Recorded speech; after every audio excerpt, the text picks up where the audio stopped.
Travel is picking up as the holidays near. AAA is expecting more people to be on the road traveling for Thanksgiving. AAA says 53 million Americans plan to be traveling this Thanksgiving despite the higher gas prices. Expect to see more people on the roadways specifically. Getting a little more brave to travel and see grandma and grandpa or whoever it is, and whether that's Thanksgiving or Christmas time, New Year's, there is definitely a surge in the drive traffic. AAA has a website to help you monitor gas prices along your route. We'll put a link up to AAA's nationwide gas prices checker on our website. If you're planning to hit the road this weekend, you may want to be extra careful. There's concern that the pandemic might be why there seems to be more road rage incidents. CCX News reporter Nina Bupasavan looked into this matter in this CCX News special report. If you've noticed people driving more erratically since the pandemic started, it's not your imagination. Experts say underlying stress and trauma from grief and isolation can play out every day we're out and about, especially when driving. Finding peace behind the wheel is hard to come by these days. People are just honking their horns and yelling and flipping me off. Everywhere you turn or merge, it appears drivers are falling into bad and dangerous habits. It's very, very scary. Of course it's gotten a lot worse. I've seen right by my house there was a serious accident where they had to use the jaws of life to get the guy out of the car. Most people are super impatient. When you're driving the speed limit, they get angry and it just like pass and just speed for no reason.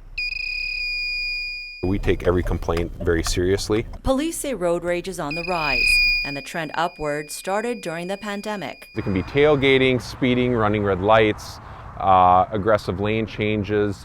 Sometimes we get complaints about people driving on the shoulder of the interstate to pass traffic, especially during traffic slowdowns. You okay?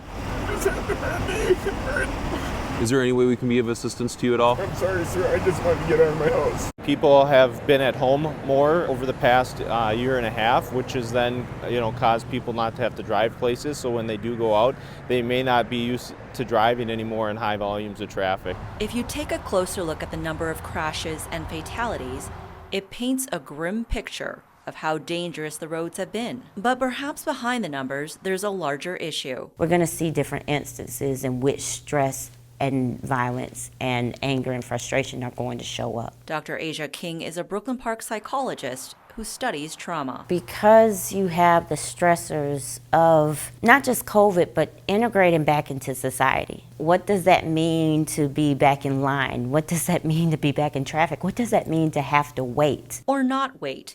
Police report drivers are skipping stop signs and red lights, and even smashing signs with their cars. It is a huge adjustment. Dr. King says if you look at some road rage incidents, you can see visible effects of the pandemic. The effects of COVID have been irritability, anger, frustration, definitely feeling stressed. And so you may see that in possible road rage moments. I think kind of everyone's tolerance has gone down for things. When you think that, getting back out there again in the community, you think that people would be a little more understanding, a little more patient, but that seems to be the opposite, unfortunately. To help, police and health professionals are encouraging safer outlets and daily practices. As a community, we need to just be more patient when we're driving. We got to realize that there are large volumes of traffic. There are so many avenues in which we can relieve our stress. If you do encounter an aggressive driver, don't engage in any behavior such as hand gestures, verbal contact, anything. Just pull over and let them leave the area or change lanes. You never know what those people are going through, and just take a breath. It's not worth it. Just be a little more empathetic. Everyone is going through a lot. Everyone has their own problem, but it's just the matter of fact that we all have one life.